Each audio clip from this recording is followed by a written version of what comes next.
Islam niku ora golek kamulyan. Niki sing genah sampean kudu pahami ya. Ben awake dhewe engko paham, Pak.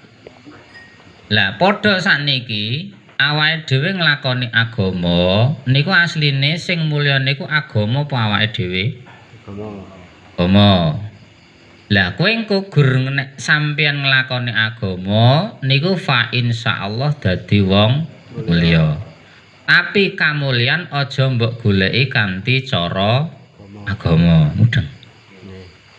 Ya saniki lak ngeten to kualik tiyang niku ngeten. Agama niku mulya. Jadi kita berjuang atas dasar untuk kemuliaan agama atau kita berjuang untuk agama atas kemuliaan kita. Iya. Wah angel itu. Lah ya sampean niku berjuang nggo agama niku atas dasar kemuliaan agama gene agama niki mulya karena agama niku mulya. Apa kok agama mulya? Amargi jenenge agama niku dawuhipun Gusti Allah. Lah, dawuhipun Gusti Allah niku mulya, awake dhewe niku berjuang atas kemuliaan agama. Jadi sing mulia agamane, lah karang sampean niku berjuang atas kemuliaan agama, magebokan kari barang sing mulya niku insyaallah mulya. Tapi aja ngasi awake dhewe berjuang atas agama untuk kemuliaan kita. Niki kudu sing dipikir lho ya. Lho oke tiyang saniki ngeten Pak sampean pangagama mesti mulya. Lah kowe iki ngagama golek kamulyanmu utawa sing mulya iki agama ebeng kamulyan kan ngeten iki. Dadi ngeten nggih. Kanjeng Nabi niku gak ana cita-cita gek dhek niku gen mulya gara-gara ngagama. Karena agama itu begitu mulia, Kanjeng Nabi Muhammad sallallahu alaihi wasallam didhawuhi Gusti Allah ken nyontokaken panggesangan wonten alam donya ingkang arupi ngebyaraken agama. Lah tujuane agama niku kagem proses peradabanipun menungso ben ngerti status hubungane kiyambakipun kalian Sang Pencipta. Jadi kula baleni, fungsine agama niku kagem proses nggih. Proses untuk membuktikan ataupun kanggo mengkarakter menungso gen ngerti antarane dhek niku karo Gusti Allah Subhanahu wa taala iki hubungane apa. Saengga nek kanthi agama niku wong do paham nek Gusti Allah Subhanahu wa taala niku Tuhan, lah awake dhewe posisine niku sebagai hamba. Hamba niku kawula. Lah antawisipun hubungan kita sebagai hamba lan Gusti Allah kawula niku kan hubungane enten caranipun. Caranipun antawisipun kita membuktikan kepada Allah sebagai hamba kan pasti ada caranya. Lah carane piye? Carane ya kuwi manembah. Utawa nek bahasane wong Jawa nyembah. Lah nek bahasa kerene niku beribadah. Ngono to? Ngibadah niku ngabdun niku napa ngawula. Beribadah itu artinya sampean niku napa ngawula maring pangeran. Nek kowe artimu ngibadah mesti ngamal soleh kok. Ya ndunung melak ngono to, terus asumsine kuwi nggo kowe dhewe ngono to. Padahal ibadah niku secara literatur basa artine basa Jawa niku ngawula. Ngawula niku untuk membuktikan bahwasanya kita seorang hamba di hadapan Sang Pencipta. Ngoten nggih. Lah, terus sakniki ngeten ngawula. Lah niku mungkin enten cara-caranipun. Lah caranipun Gusti Allah Subhanahu wa taala sampun aturaken. Ingkang paling vital ya kuwi sing jenenge pertama niku pengakuan sik. Kowe arep ngawula karo raja, ya kenal sik sapa rajamu. Mulane terus diatur caramu ngawula maring Gusti Allah, kowe pertama ikrar sapa pangeranmu kanthi cara syahadat. Nah, mulane terus enek rukun Islam. Islam apa iman? Ya rukun Islam sih.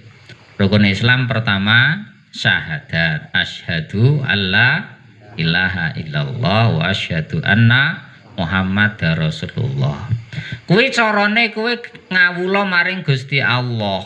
Pertama kenal sik. Lah nek ora kenal arek tuk ngawula ya nyang sapa? Kepiye carane? Masa ditakoki lho kowe arep ngawula karo sapa? Sepoke pangeranmu sapa? Mbok ya angel kan. Pertama kenal liyen, mulane Gusti Allah mengenalkan diri, kowe nyeksenana nek aku ki Gusti Allah, ora ana pangeran sak liyane aku ngendikane Gusti Allah. Lah badane ngoten, kowe wis ngakoni Gusti Allah Subhanahu wa taala sebagai pangeranmu, Tuhanmu yang pantas engkau sembah. Terus carane nyembah sik jenenge ngibadah ngawula kuwi terus kepiye? Gusti Allah ya kei cara meneh kanthi cara salat. Pramila rukun Islam sing nomor loro setelah syahadat adalah salat. Kowe mudengmu guru rukun Islam ngono ta?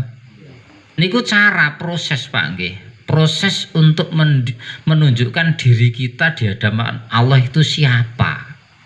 Pertama kowe mengenal, nomor loro kanthi carane kepiye. Diaturne Gusti Allah kanthi salat. Salat niku cara kowe tuk ngawula maring pangeran. Ngoten nggih. Lah saniki teng salat niku sing paling vital niku wonten sujud. Pancen dimulai dari takbiratul ihram sing carane kowe ngadeg. Ning keri niku sampean keri-kerine endinge sujud maring Gusti Allah. Kabeh sik jenenge salat niku walaupun sampean dalam keadaan berdiri niku hakikate kowe sujud. Sujud niku napa? Tunduk. Kowe pas ngadeg hakikate tunduk karo Gusti Allah. Kowe pas ndingkluk ya hakikate tunduk karo Gusti Allah. Apa maneh pas sampean niku bertungkus lumus nemplekke bathuk nyang lemah. Mulane jaman riyen niku Kanjeng Nabi niku terus jamanipun Kanjeng Nabi kalih sahabat cek jenenge masjid niku ora nek masjid tegelan. Nggih. Masjid niku napa lantene niki napa lemah wedi. Mulane terus sampean niku lek biasa to nek bar salat niku terus ngusapi ayo to alhamdulillah harus ngene. Niku sejarahe nek saniku ora mbok usapi ra apa-apa wong karang kowe sujude ning tegel nek karpet genah ora reget ya to. Nek sahabat riyen karo Kanjeng Nabi niku lantene niku napa? Pasir. Sehingga wonten syariat niku umpama sampean niku kepepete niku liang utawa idu niku wenten. Kowe nek idu aja nyak ngarepan. Idu aja nyang sisi tengen, aja idu nyang ngarepan, aja sisi tengen. Nek kepepete idu kowe nyang samping kiwa. Lah niku salat jaman riyen nganggo idu barang, Pak. Lah saiki sampean salat idu, nyang kancamu ya di. Oh ya dupak ya. Oh ya nyapa meneh kena tegel ngono. Wah. Lah nek jaman riyen niku pasir langsung meresap Pak dadi ra ketok. Ini sampean ra paham, zaman saniki niku ora ana ngoten niku. Jajal lumah sampean saniki paling mbok kenek. Mau sampean selilitan tak kudu ijo utawa liaan. Pas salat. Nek mbok lek kuwi ge slilit niku ya mbatalke salat. Nek mbok idoke kenek kanca kamu utawa nek ibarate nyang ngarep niku ora hormat, ora sopan. Nyang tengen ya ora etuke nyang kiwa. Padahal terus saniki nggone tegel. Engko nek ketok makjuh nek gur sithik ra apa-apa nek rada gedhe. Ayo ta, jarene mengotori idlak ngoten to. Nah niku masalah. Sampeyan riyen mergane ngoten nggih. Lah pas nalikanipun awake dhewe niku bertungkus lumus di hadapan Allah sing jenenge sujud. Niku keadaan pada waktu di mana awake dhewe niku pas paling cedhak karo Gusti Allah. Pramila wingi kula aturaken ngeten nggih. Awake dhewe niku saniki ngeten, wong Islam niku terlena. Kowe nek sujud karo Gusti Allah niku sing mbok goleki mesti pahalane. Iya. Iya to, Pak. Pahalane mesti niku wis umum. Apa ora etuk ya etuk. Ning nek kowe gur golek pahala dalam sisi sujud kamu di hadapan Allah kok hanya mencari pahala, berarti kamu sujudnya bukan kepada Allah tapi kepada pahala. Berarti cek sujud yang hawa nafsu. Lho piye Pak angel ta? Iki ngapunten nek nggih. Nek sampean mengke masalah bicarane niku teng napa nggih jamaah umum ngoten nggih. Dan niku nek sujud ya ora apa-apa golek pahala ora apa-apa. Ning secara hukum tasawuf ning nggih ilmu hakikat, ilmu tarekat niku masalah, Pak. Kowe asline mandembah mek pangeran utawa mikir awakmu dhewe. Iya. Iki mikir awake dhewe to. Berarti kowe rumangsa penting tengah rasane pangeran. Nek wis ngawula niku ya wis sujud-sujud. Aku ngadepke awakku diriku teng Gusti Allah Subhanahu wa taala. Pramila Kanjeng Nabi niku nek ngajarke sujud ning ngeten.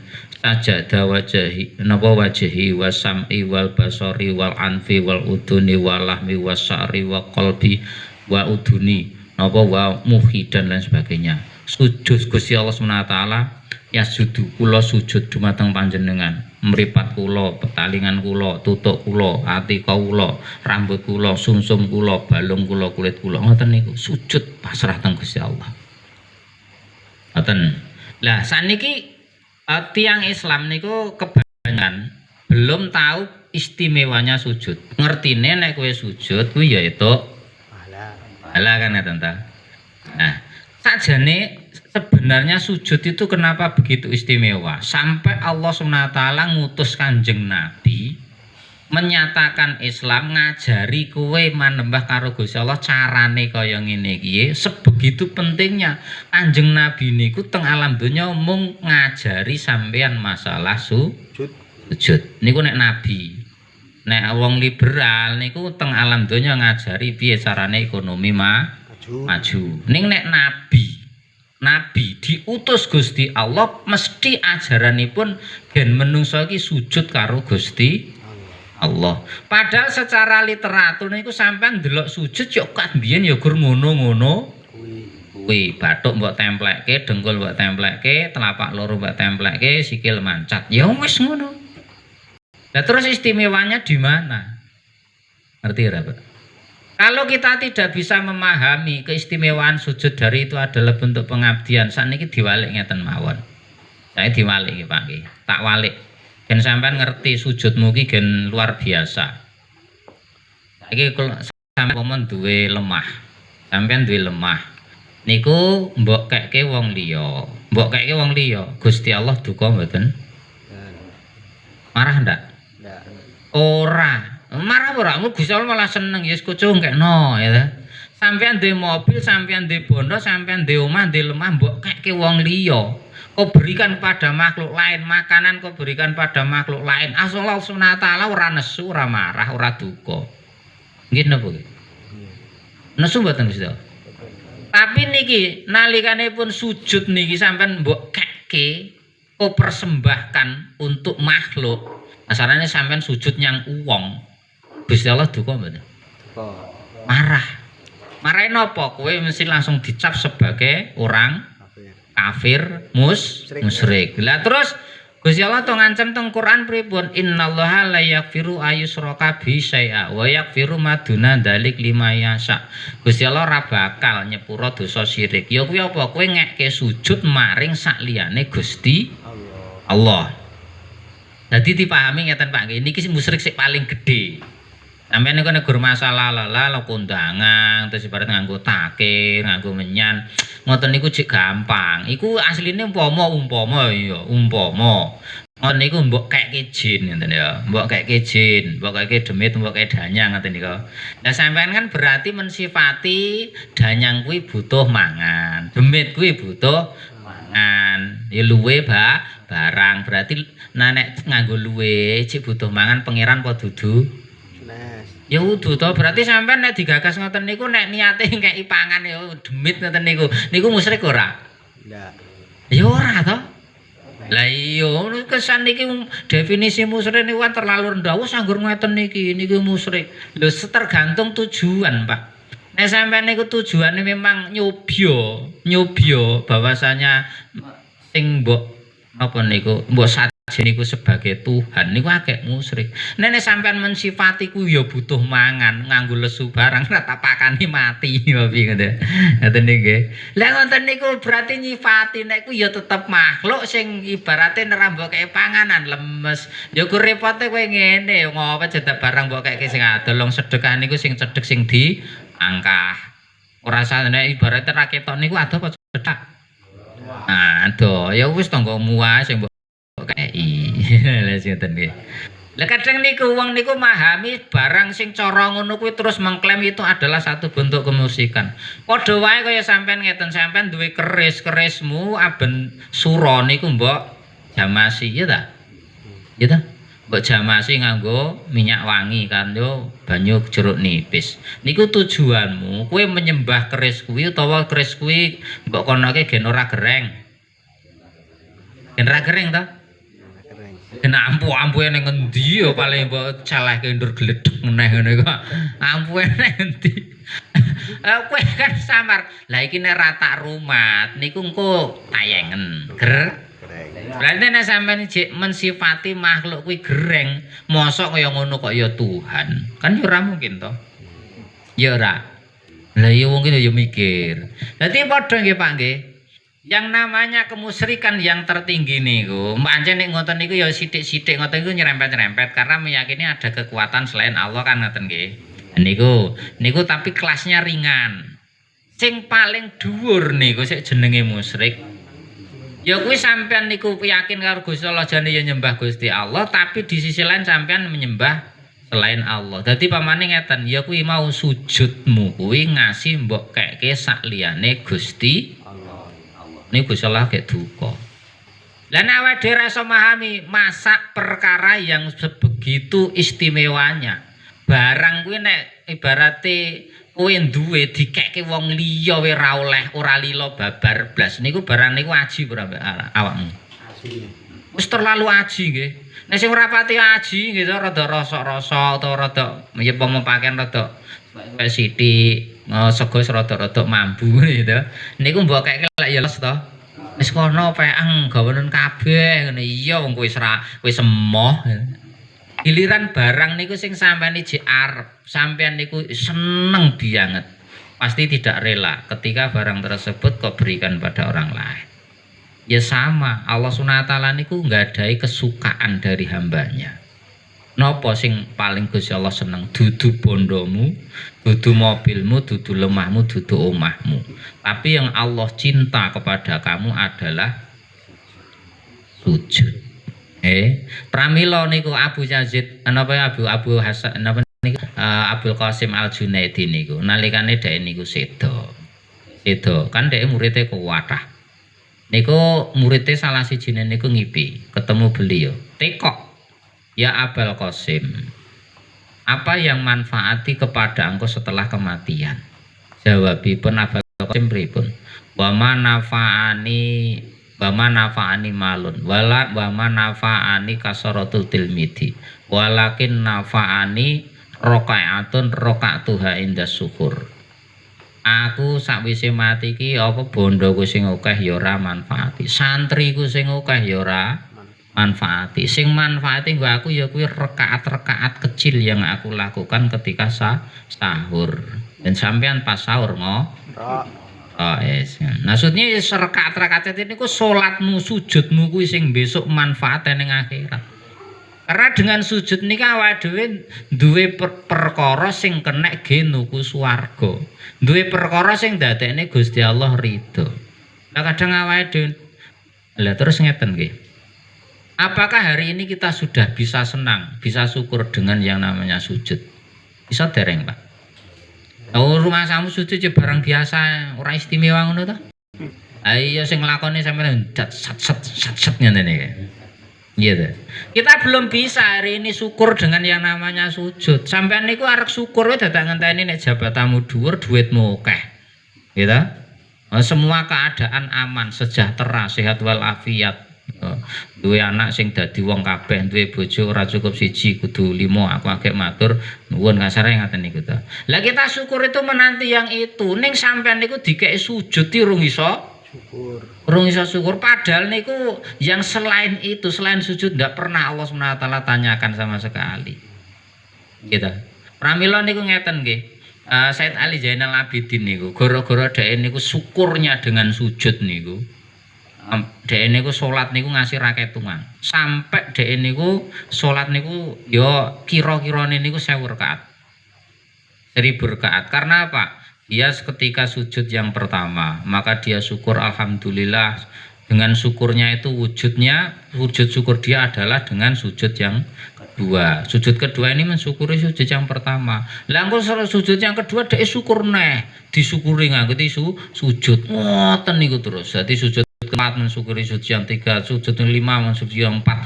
Ngoten niku sampai 1000 rakaat, 1000 sujudan dhek niku ora rasa. Gara-gara syukur ditakdir sujud. Paham Pak nggih? Lah niku sampeyan saya agak ngerti to. Betapa pentingnya sujud. Sampeyan ngene titik, lha kowe iki jengkang-jengking sujud ngono salat iki ganggone apa ekonomi ora mundak-mundak nyatane kajaman iki yo blangsat wae. Misale ngene kita. Oh, kowe iki ra ndunung. Istimewane sujud. Barang sing mbok goleki, sing pangkat bondo, donya lemah, sepeda motor, mobil, omah ki nek mbok keke wong liya Gusti Allah ora duka. Ning nek ngasih sujud iki dikekke sakliyane Gusti Allah akeh duka. Berarti iki barang sing paling istimewa ning ngersane pangeran. Lah ngono kok aku ra syukur, aku ra seneng. Mulane ngendikanipun Gusti Allah